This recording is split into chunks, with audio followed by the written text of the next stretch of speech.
Welcome to this special midweek edition of the Landscaping Podcast. My name is Joel Barnett and I'm your host. And in today's episode, we're talking with Peter Donegan in a preview about his upcoming garden at the Melbourne International Flower and Garden Show. I recorded it a few weeks ago and plan on having it out last week. So there's talk about a talk that he's doing, which has already happened. But the majority of the talk is all about the story behind his garden show and how it's supported by the Defence Force Welfare Association. And I just loved the story about his garden, so I wanted to get as many people to hear about it as possible. And after doing this episode, I realized that it'd be awesome to hear more people's stories about their garden. So what I'm going to do on the Saturday before the show opens is walk around and talk to as many of the designers and a few of the builders of the gardens as I can, just for 5 minutes or so, and just to get a brief description about their garden. So then people can listen to that episode before going to the gardens and you get a better understanding about each garden before you see it.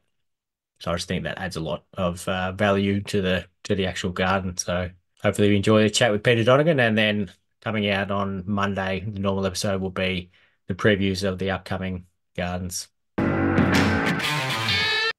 Peter, thank you very much for joining us on the Landscaping Podcast again as the very first three-time returning guest slash host. But I wanted to get you on because you've got another design coming up at the Melbourne International Flower and Garden Show. And with your gold medal winning garden from last year, I didn't know about the story behind it until after it had been taken down. And that could be because I don't listen to people talking about it. But I loved the story behind it, and I thought if more people knew about the story behind it, that it'd sort of add to the experience of enjoying the garden. Because I remember Mark Browning's garden as well, the last one he did, that had an amazing story about I think his mum, but you had to read the board on the sign to understand it. But it was like an amazing story behind his garden as well. So I wanted to get you on to talk about your garden that you're doing this year because it's got an even more incredible story behind it, and I couldn't love it more. So I want more people, as many people as possible, to hear about the meaning behind it. Oh, I meant to say to you the interview before we start, Joel. I'm sorry and thank you, but the interview you did with Chloe Thompson, being there, dug that. For those of your listeners who this is podcast, press pause, go back and listen to that one. That woman, we spoke privately afterwards, and I think I said to you, I've never not met that woman, listened to her, and not smiled. She is just an enigma. And I have to say, she was very open and honest with you about it. There was things in there I thought I knew and I didn't expect the answer. But what an interview! She's absolutely top class, and well done, both of you. And It she's was also good to follow in the lead up to the garden show because she's following a lot of stories about people's build for it. So she is, yeah, yeah. In fairness to her, I think she's working on this garden that we're myself and Martin Semkin et al. Are a part of. So yeah, but anyway, back to now that the listeners have unpaused Chloe's and listened to that and they're back here, can continue on. And I think it's four times just I've actually been on your show. Once can't count them all. once as host, Joe, and this is my third time as guest. But and thank you genuinely from the heart. I'm very grateful to be allowed to come back on and in particular for this story. And you're spot on regarding the Bamstone Garden in 23. It was I think a conversation with AB Bishop, and she met with me online Teams after I'd come home and sort of said, I didn't get it. It wasn't to report on it. I think it was just more inquisitiveness as a journalist brain, if I may, who I respect. And it's only when you start to sort of lay out where maybe my journeyed brain, how it turns things maybe into equations and how those equations, in brackets drawings, become reality. It's only when you sort of get that maybe firsthand that it explains it. So yeah, but I think on this one we're gone from maybe what some or Channel 7 News described as an Irish love story into the story of a brain that can never be the same because of conflict and you can gather in my voice there's an extra added pause. Maybe I'm a little bit more subdued, but I think it's a delicate subject that I've ended up trickling into on this occasion. And I know when most people look at the illustration for the garden, what they'll see is a plane hovering 3.25 meters above head height. But I'd say it hand on heart, there's a sort of an Andy Kaufman maybe to the image, in that what you're seeing is not really what the story is. What you're looking at is not what you're looking at. Is that a fair way to intro it without being too quizzical, Joel? Yeah, perfect. Yeah. Yeah. So I think the note I'd made was, if I remember correctly, if you've fallen in conflict, in brackets, your name appears on a stone. If you've fallen and your body's not found, your name appears on a stone. And I believe it's that if you return home, there's a mind that is sort of not the same. And loosely where this story all began was when I was designing the first garden at Chalet de Peron in France. And it was a Jardin de la Paix, a garden of peace, in the dried up moat of the 13th century castle. And we know there are bodies still underneath that part of the ground. I relocated there, or was relocated there, for about 3.5 months. I was doing about four memorials, cemeteries per day at one point in time. And that has an effect in particular, maybe on a brain like mine, but where it all came a little bit in reference to this garden, they did this exhibition called L'amour, or love, pardon me saying French words with an Irish accent. And it was a paradox of an exhibition where they started explaining how the ministries paired a young soldier male with a pen pal or a beau, a love that he would want to return to, or they fast track the marriages. As you go through the exhibition, when you get to the tail end of it, they start to go past all of the love letters that were passed back and forward. And they come to the statistics on divorce when the soldiers returned, and how they went literally exponential. If you go from there into the museum, which is Europe's largest war museum, housed within the castle, they've got a guy called Otto Dix, and Otto Dix would have done this series of artwork paintings. And in it, he starts to show the after effect through his artworks on the soldiers. And to put that in context, Joel, when families and friends came to the castle to see the work, if they brought children with them, I would let them, or ask them, to bypass Otto Dix artworks and bring the children in somewhere a little bit more easy, or less complex. Let's call it that.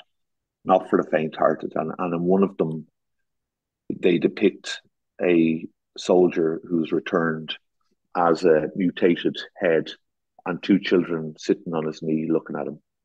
To put that in context, when you go to the propaganda part of the museum, which shows it equally on all sides, you see a man that doesn't show his age. It doesn't say whether he's 20 or 40 or 60, and two kids sitting on his knee, and they're looking up at him saying, "So, Papa, what did you do during the Great War?" And it was a sort of you'd look upon yourself and say, do I tell them a gallant story of how I fought another army, or do I tell them, well, I did nothing? And then you see Otto Dix, and it's that contrast of the aftermath. We inaugurated the second garden in 2022. And there was a client of ours, Kevin, and Olive came with us. And Kevin, I don't know why one line sort of sits in your head, but Kevin just said to me, he said, "Do you ever wonder about the young men who fought in the war? Like, do you ever wonder what it must have felt like to be them?" And it's only when you go to the edge of the castle, right outside, there's a brass plate mounted, and it's 2.5 million dead, 1.5 million. And it gives all of the countries and everything else that goes with it. You're scratching your head saying, like, how do I, what do I do? Do I do nothing about Kevin's comment? We were just, I guess, when an Irish embassy is involved in an inauguration twice of a garden, it's a very humbling position to be in. But that one liner just never left me. And so we fast tracked to last year, and I'm in a conversation with Martin Semken, and I tell him this story. And slowly but surely, the garden has to be pinpointed. You can now gather I'm segueing slightly. My apologies, but when you're, as you would appreciate, Joel, when you're getting into show gardening and transitioning this from a story or a daydream, if I may, into a specific, for judging rules, you need to say, well, it's this specific year, he would have been this specific age, a fictitious but not fictitious person, if I may. And so we narrowed it down to 1984 and made the man about 40 years of age. And then we slowly but surely start to say, well, how do you, like, who do I base it upon? Because we know it's got to be set in Southeast Australia, logically, from a plant choosing perspective. And at the same token, you need to be true to the story. And you've got to close your eyes, like almost listen to a Solomon Burke love song. You either get that yearning feeling or you sort of don't. And I think in this one, when I tried to go as close as I could to what I had spent so many years researching in France, in northern France, I the closest I could come to it personally was my dad after Mom passed. And so the washing is stacked on the kitchen table.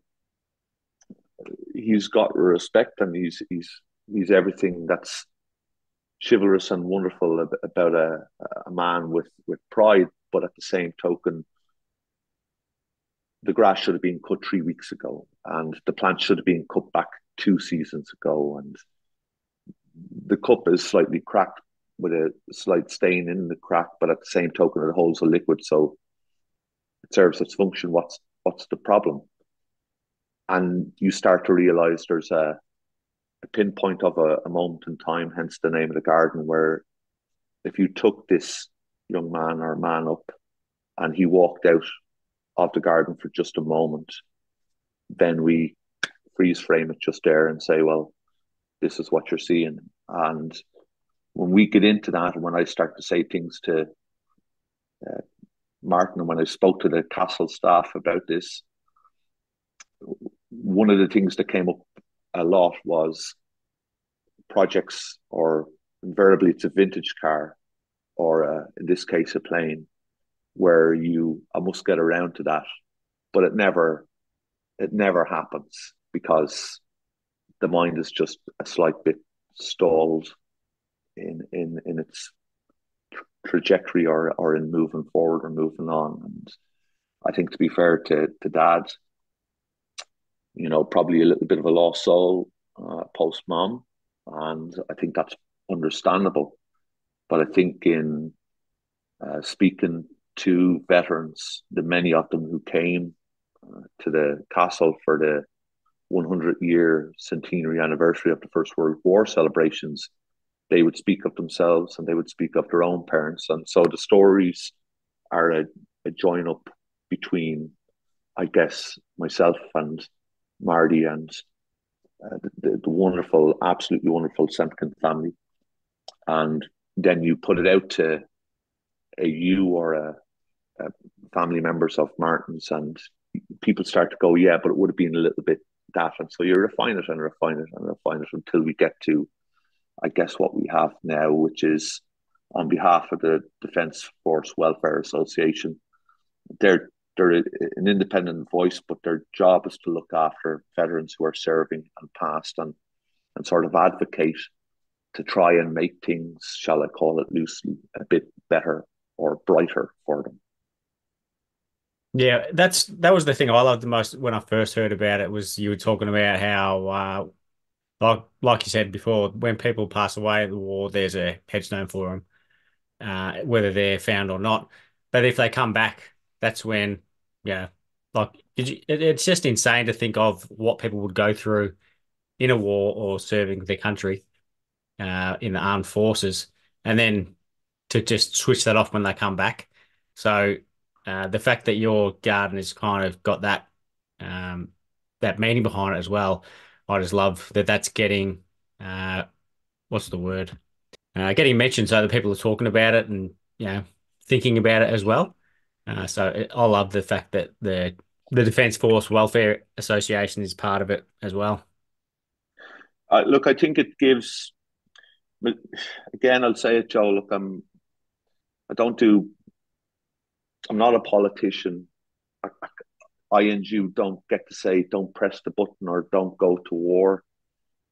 I, I'm one of eight children. I'm the lower half of the middle. I'd rather give you a hug if I'm brutally honest about it. I've no idea what it's like to be a volunteer association to try and make things brighter.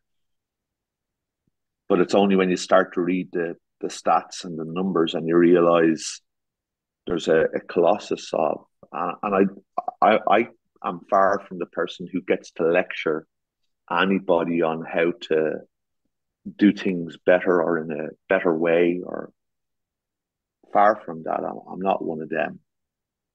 But at the same token, what I can do is translate a story a la last year and the Bamstone Garden, and in this case to on behalf of the Defence Force Welfare Association, who I guess by their numbers take the daydreamed bit and give it a sort of a vilification or a rationale, or are able to back up. So it's not Peter just saying that this is what I think and Martin Semken building the garden.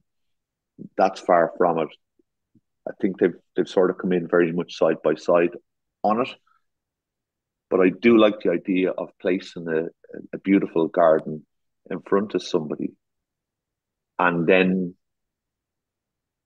them sort of saying, ah, and if they don't, if one doesn't like it, I say one as in the plural of, if people aren't a fan of the garden, that's okay. I can live with that. The fact that there's a plane in the garden flying above head height is probably again the bittersweet part of it, because if we photograph it below 3.1 meters downwards, you've got what I would describe as a normal inverted commas garden, but it doesn't tell the story as well. And the fact that it's a Royal Australian Air Force Richmond Flying Club aircraft probably just leans a little bit to it. And one of the funny things we had in there was a conversation about cleaning up the plane, and I said, no, leave it, just leave it the way it is. It's okay. We need it to be a little bit not fully correct, and that balance of doing a garden incorrectly intentionally, to what level do you leave it uncleaned or start cleaning it? That's the bit where we start to get into the minute details of it. But again, I'll say it. Look, my ego is big enough. I'm not the star of the show on this one, and I think if it makes somebody wonder who the DFWA are and do a little bit of research on that, or whatever the case may be, then that's absolutely fine by me, and that's the objective of the garden in the first place. So yeah. Yeah, and you did your announcement of the garden and with a few notes as well, and there were some stats on there that blew my mind that they released. It says close to 6,000 or 5.3% of Australia's 500,000 current and former service personnel have experienced homelessness in the past year, a rate nearly three times higher than that of the broader population. And previously serving veterans are also more likely to die by suicide than the general population. The suicide rate among female veterans is 107% higher than the general population and nearly 30% higher for men. And when people hear about suicide rates, how they're insanely high anyway, let alone being higher for people returning from the armed services. So Yeah, it's staggering when you start to look into it. So it's yeah, I'll say it again. I love that it's getting some attention so that the more help that they can get, the better. Yeah, and I look, suicide. You don't have to look too far for a story for that in like from anybody I know, in particular in Ireland, in particular with males. But I think the numbers on the female veterans just blew my mind. If I'm really honest about it, I couldn't wrap my head around that. And I remember, again, I'm referencing dad, but I remember talking to my accountant after mom passed, and his dad, the opposite side, if I will, had his dad had passed where my mom had passed, and he said to me, "How's your dad getting on?" I said, "Well, it's a funny one with sort of male Irish, not great at talking of a genre, never really sort of said, 'I love you,' never really, as I joke with my sisters, never a great hugger, sort of a pat on the back and, uh, a minimal amount of words and you move on."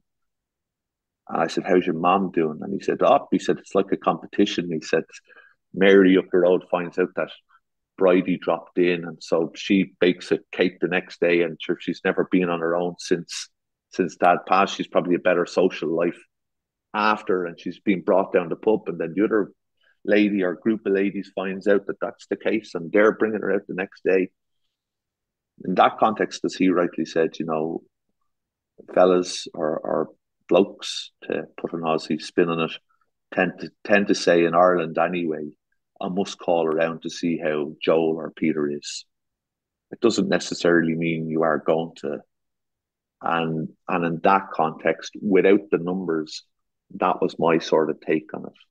To see this written down from the DFWA, and huge credit to Nicole, Martin's daughter, behind the scenes on piecing most of this information together, and the to and fro between the three of us. It's taken a bit of time, and hence the delayed announcement, but the right thing to do at all times in getting it right.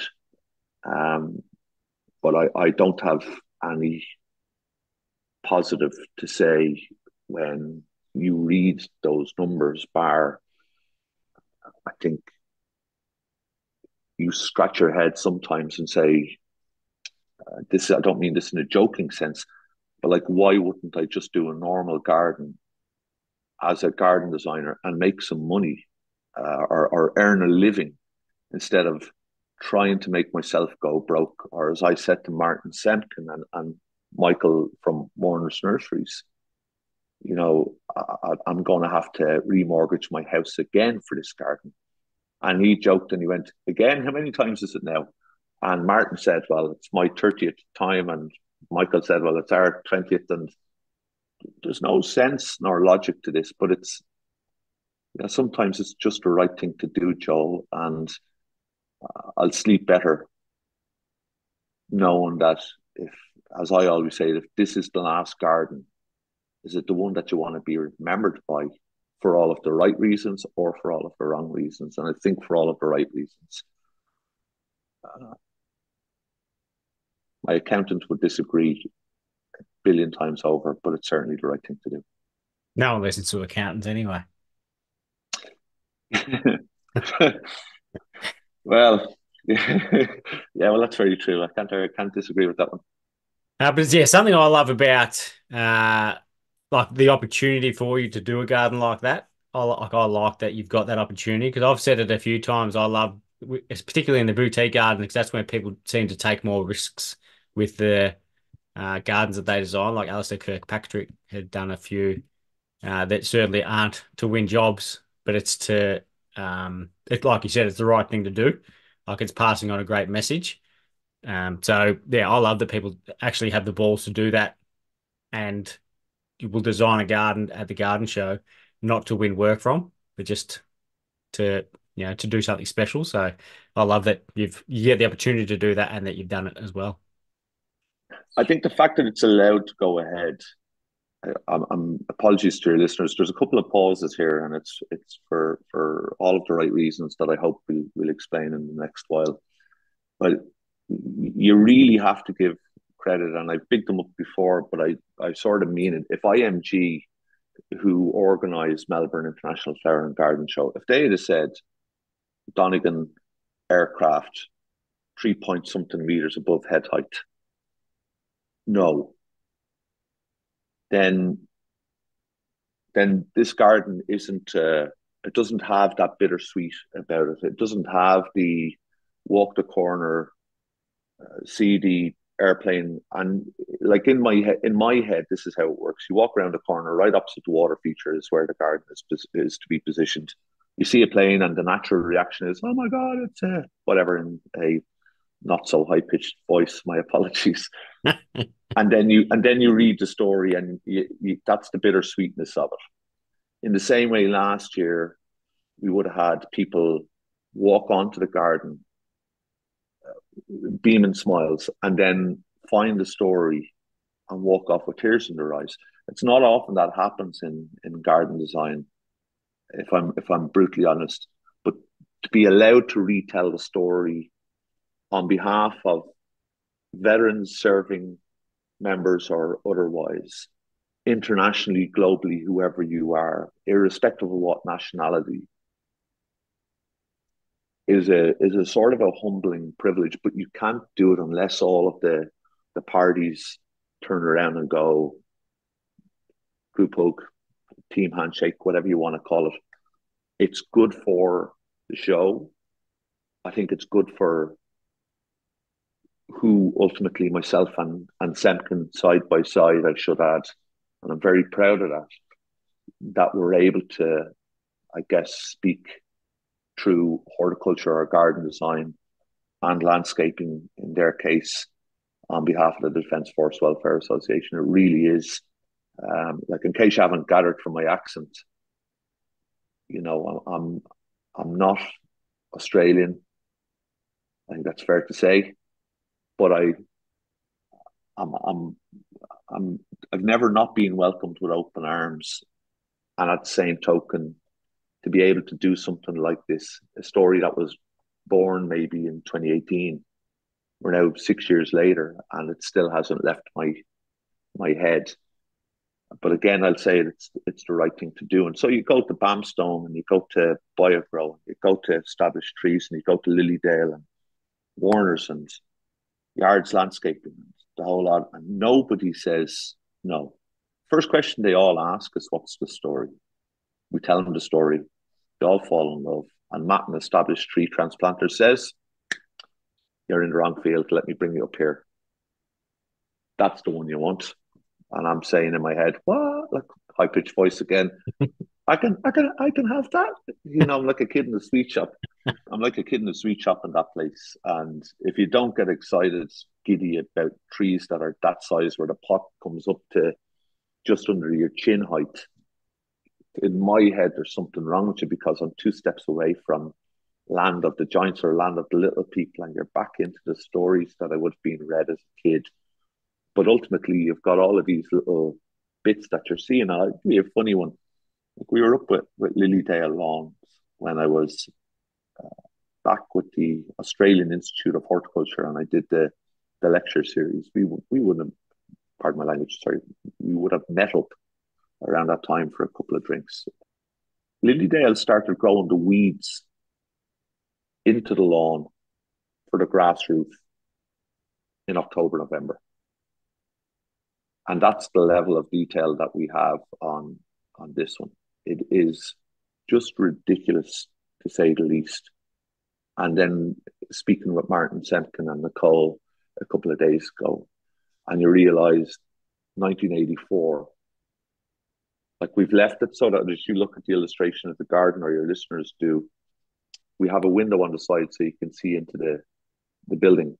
You can't see the window, but as you walk past, you'll be able to see in. We have a 1984 Air Force calendar, brand spanking new out of the packet. We've the old black and white TV set that my brother would have held the coat hanger into whilst we watched Liverpool lose to Arsenal 1-0 in 1989, I believe it was, and Michael Thomas in the last kick of the game scoring, and my other brother shouting at him to stand still, so we didn't lose the reception. Like, all of that stuff can't be organised from Dublin, and you're reliant. I say reliant. It's the reason myself and Team Semken, or the Semken family, Semken Mania, I don't know how he described the beautiful orchestra that they are. I mean, you hear Martin talking about people who work with him, and they were away the weekend, and they bought a radio that they believed would fit into the garden. They've only seen an illustration, and people are coming to him saying, like, it's in their head. The person who we thought was uh, fictional for a moment, if I might, but represented so many.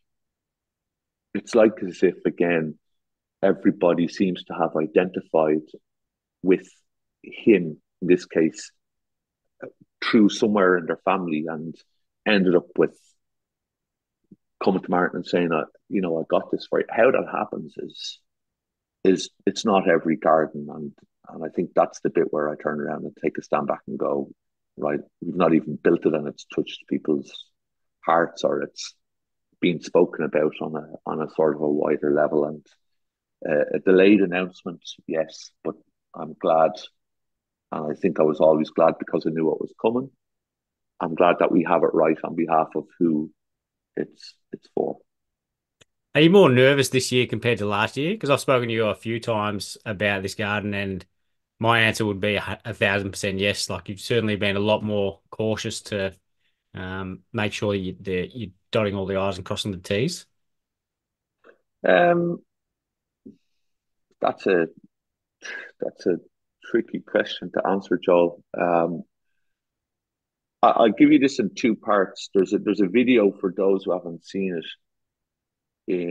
It's Liam Gallagher, the lead singer of Oasis, and I don't know whether you can rip the audio and insert it here, but you should.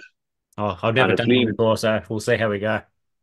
yeah, well, it's Liam Gallagher saying to Alexa, who is Liam Gallagher? And she basically turns around and says, Liam Gallagher is the greatest rock and roll artist that's ever lived and soon to be prime minister.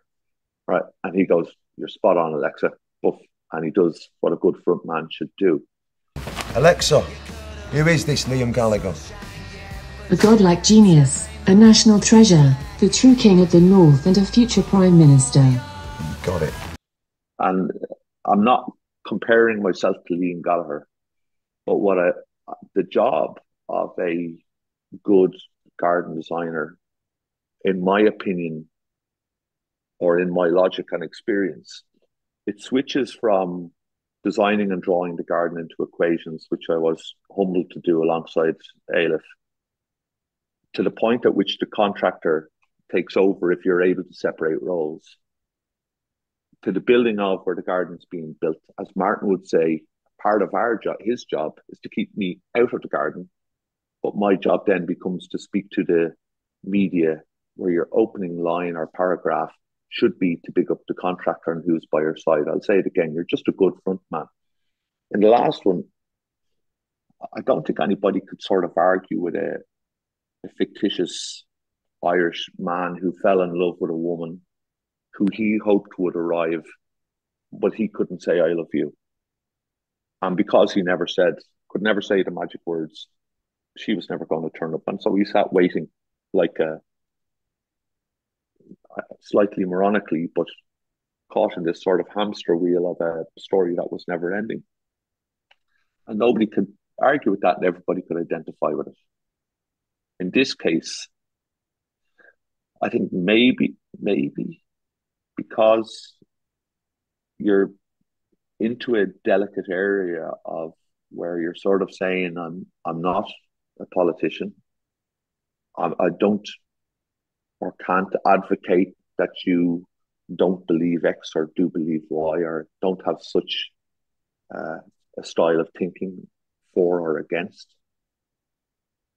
I'm just a garden designer at the end of the day, if I might simplify it, who's got daydreams in his head that maybe retell a story that I hope somebody will like.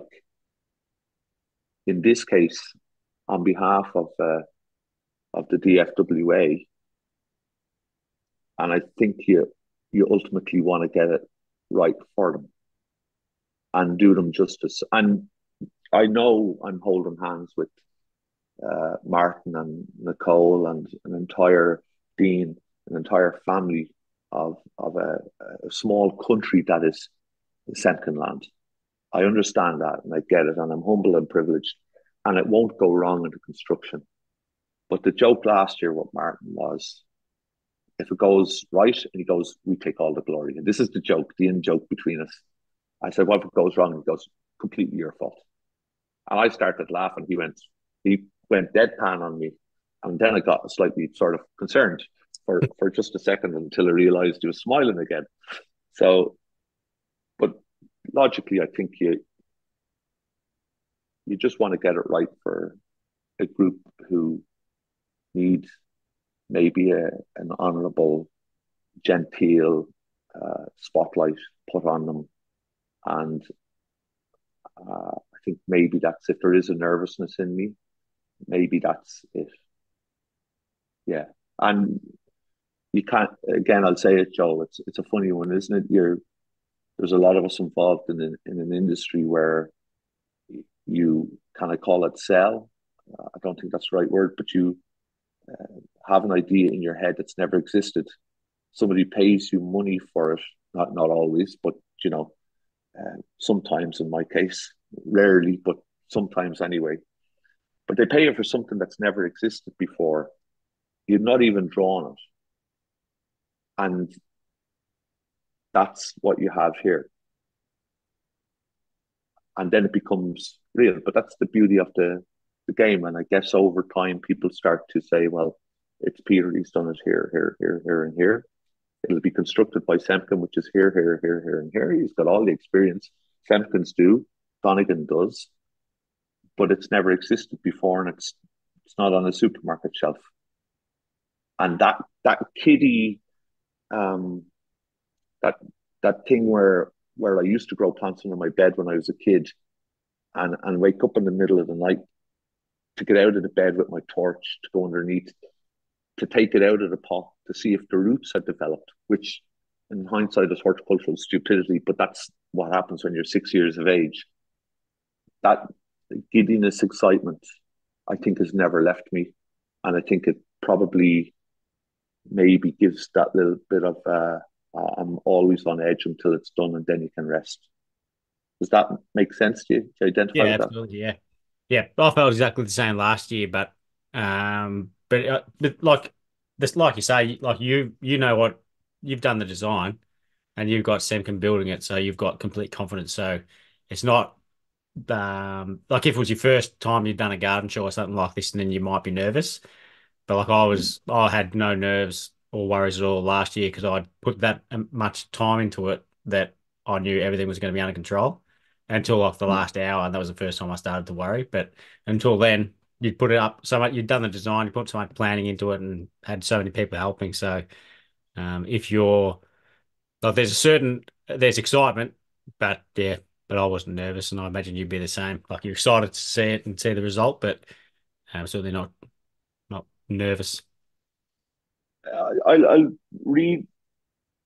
I'll redefine the mild nervousness just about. He says,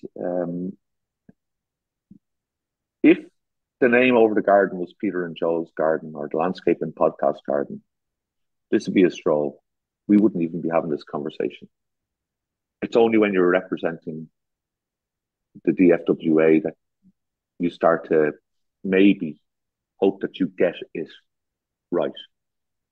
The construction of the garden and all of the elements that go with it, that the Semken landscaping family have been a huge, monstrous, should not be understated. The reason why I'm not photographed with that award last year at all on my own is because of what the Semken family, I say that goes from Anne behind the scenes to Nicole behind the scenes to Martin, to Dean, to whoever the case may be, every single one of them, it can't be understated. And in this one, the construction isn't up for question. The design isn't up for question. I've walked it 1,000 times in my head. It's been drawn since last September, October. But I think sometimes you make a bouquet of flowers, if I might analogize it a different way, for your sister when she's about to get married. And you hope it's right horticulturally, et cetera. And it's exactly what she agreed when you drew it for her. And then you hand it to her and she starts crying and you're going, uh-oh, is this good tears or bad tears? And that's the bit where you're kind of saying, but it's only in my heart.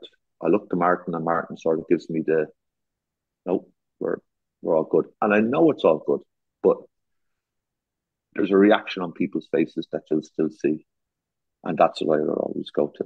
It's the reaction that you'll get from the public walking past, where I used to always stand into the crowd. When I did a show garden, I'd always stand into the crowd. I remember standing beside a guy and he went, I don't like it at all. And I said, I hear your man's a big Egypt. And he went, really? And I went, don't like him at all. Never liked this work. And we were having this conversation about me. And then I apologized and walked onto the garden, and the TV camera came around the corner and they said, how's it going? I said, well, some people like them and some people, don't. That's allowed. But yeah, there you go. Look, let's see. It's good nervousness. And with being based in 1984, are you sort of being really specific with the type of plants you're choosing, like ones that were available then rather than new cultivars, or is it just sort of a loose base? Yeah, I think once you get into 1984, then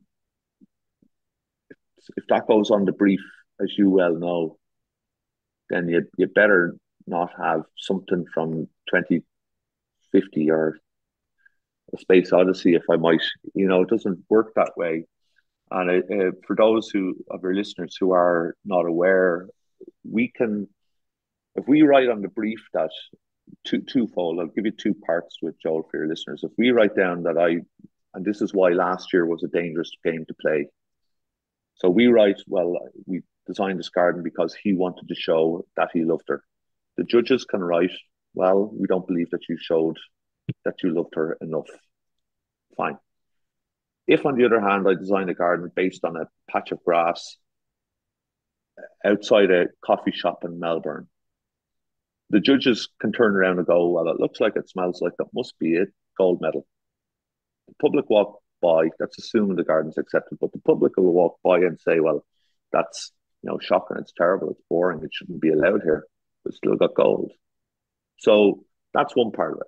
The second part of it is, if I turn around and say, well, it's a part of an existing dwelling or landscape or garden, southeast facing, 1984, in a slightly mountainous terrain,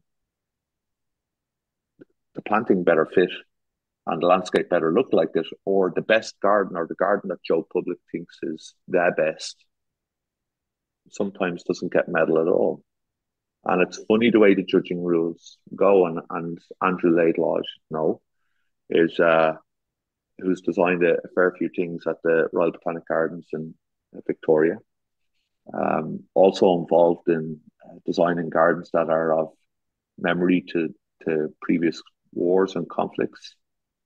So we trickle into this sort of territory where you're sort of saying, well, oh God, Otis Redding is on the X Factor seat and I'm singing a Tom Jones song. I better be, I better get this right here. But you get used to judging rules.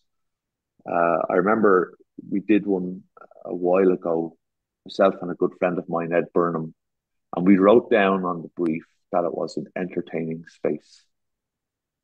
And the judges told me that they debated for 30 minutes on whether it was an entertaining space or a space for entertainment. That's a fair point. That could be two different things. They downgraded the medal from sort of silver gilt to silver based upon that one word. Well, I think silver And is one of the best medals to win anyway. So well, we'll agree to disagree for just for the moment, for the moment. But it's a pedantic part that the public don't always see. yeah, And for those who are on the Instagram, if you go look at last year's garden, one of the points myself and Martin made was that if we'd have built a wall, if he'd have built a wall, but if I'd have designed it in, we'd have got 2 extra points for running the wall 20 meters up the left hand side of the garden. And that would have put us in the running for best construction, which would have put us in the running for best in show. But that would have killed the story of the garden. So did I know what I was drawing? I did. Was it a dangerous game? Yes. Am I guaranteed a gold this year because I won gold last year? God, no. No. Nobody gets to say that. That only leads to disappointment. So the story, if I'm brutally honest with you, is the retelling of a lost soul or a lost mind who needs an arm put around him, and hopefully time makes it better. And whatever medal becomes after is the medal that becomes after, and there you go. That's it. yeah, it'll still be a winner regardless of the colour. Last year, you did a couple of talks around the place at some garden clubs, I think it was. Are you doing any this year? Yeah, I did. I'm back actually at the Royal Botanic Gardens in Victoria. That's Muller Hall, which is directly opposite the Australian War Memorial, coincidentally. Uh, One of the few things I photographed last year on Instagram. But that's Tuesday the 12th. And if you go to the Friends of the Royal Botanic Gardens in Victoria, that'll come up there. And then there's another one, which AB Bishop was party to organise, and that is with Ferny Creek Horticultural Society. Apologies, I was reading that there. Who I have to say, this is going to sound silly, Joe. I hope it doesn't. But I've got a soft spot for anybody who says, you know what I need to do in my spare time? I need to do secretarial duties for a horticultural society based up in the Dandenong. And I hope I pronounced that right. Yeah. And they just leave the loveliest comments. And I don't know why, but they're just absolutely beautiful. And so I think they've roped in. Apologies, Joel. I don't want to get this wrong for you. Bear with me. The Alpine Garden Society as well. They're coming to it as well. So they've roped in two. And I think one of the notes I got from them was that they're not used to having gardening or garden royalty. And then another note saying about the level of excitement in the place. And I'm writing back, it's the other way around. Thanks for having me. Thank you genuinely for allowing me to come and speak to you. I think last year I did the talk sort of on my own, which is, why wouldn't I? But at the same token, this year, I think I rang Martin Semkin and I said, I think we should stand on stage together, or a small upturned box or whatever you want to call it. But I think we should stand at the podium together on this one. And so we'll tell the story of the garden last year, which then brings you into this garden for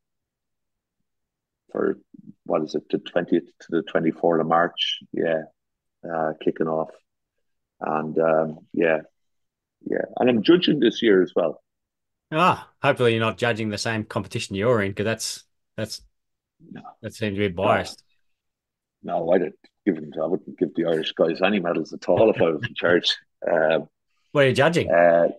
I'm judging it's the Achievable Gardens. Yeah. So Jess Wozniak, I think, has been party to that. I must tell you a funny story about her, actually. But I think Jess is just one of them. She reminds me of the family at Lilydale and Warner's, where every time I meet them. I don't know whether it's like sometimes I look and see if my fly is undone or am I missing a button or is my belly button sticking out or something. I don't know why, but like I walk in and it's just a warm glow of a smile, all jokes aside, and genuinely it's a pleasure. I was on a plane coming from Cairns to Melbourne, It's and we Cairns. You say it wrong. I Yeah, can't do it, that Joel. was right. I have to try and do the Australian accent. It's like an Irishman trying to speak French. It just doesn't work out. Um, Apologies to all of your listeners. So I'm on a plane to say the town because I'm not going to do your accent. Cairns. Cairns. Okay. We're, say it in an Australian accent. Cairns.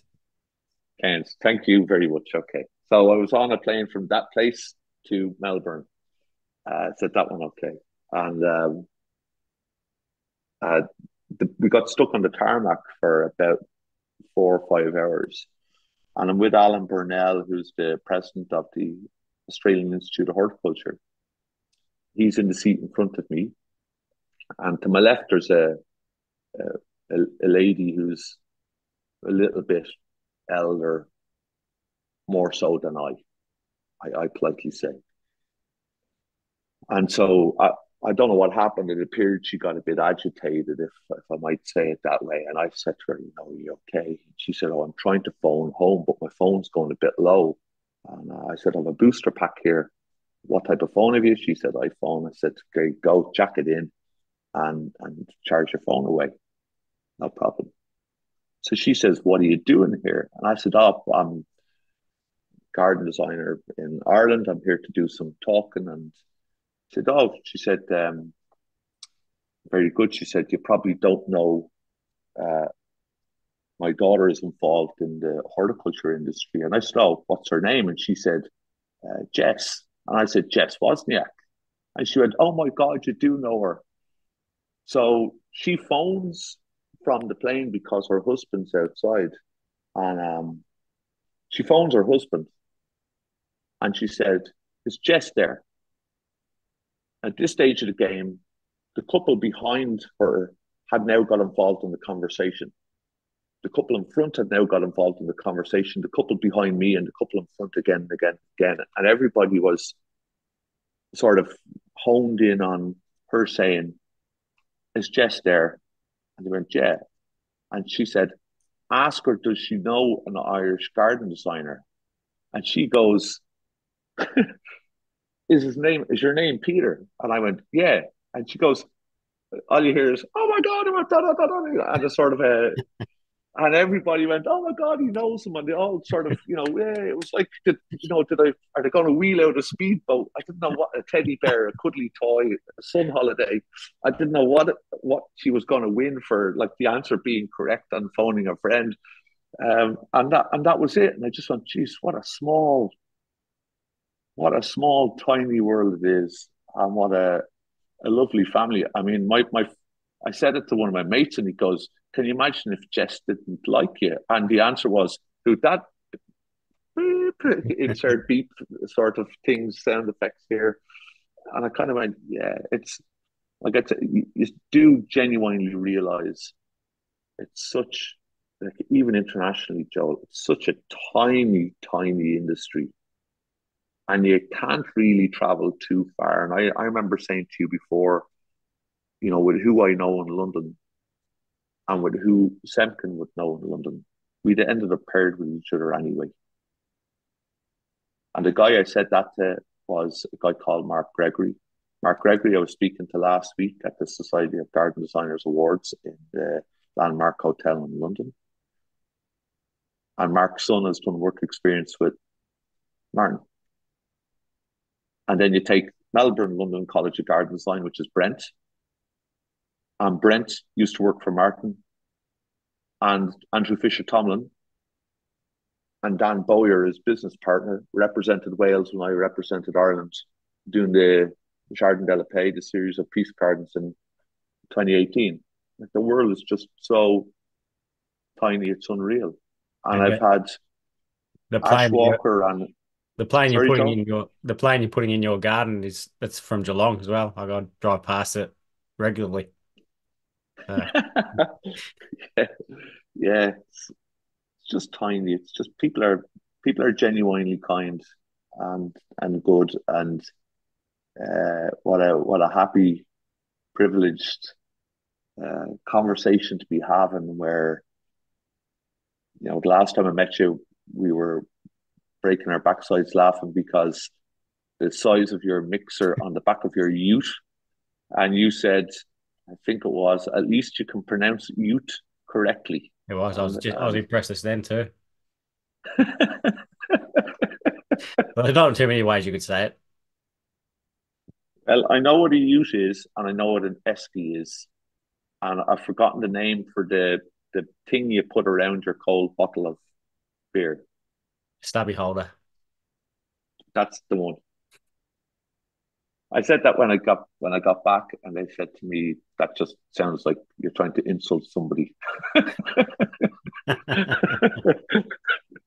So, but yeah, Well, yeah, yeah. It's all stubby might be a different thing in Ireland, is it?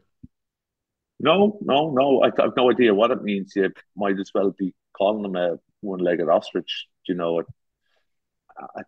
and ask it, does it mean something else elsewhere? I couldn't tell you, but no, no. I just never heard of a stubby holder before. We have the opposite problem in Ireland, which is Yeah. you put your beers outside if you want them to stay cold. Yeah. Yeah. Well, can't can't thank you enough for coming on again, and can't wait to see the garden come to life on and it'll be open on the 20th to the 24th of March. But yeah, and you'll be out doing your talks from the 12th of March. So yeah, looking forward to seeing you come out.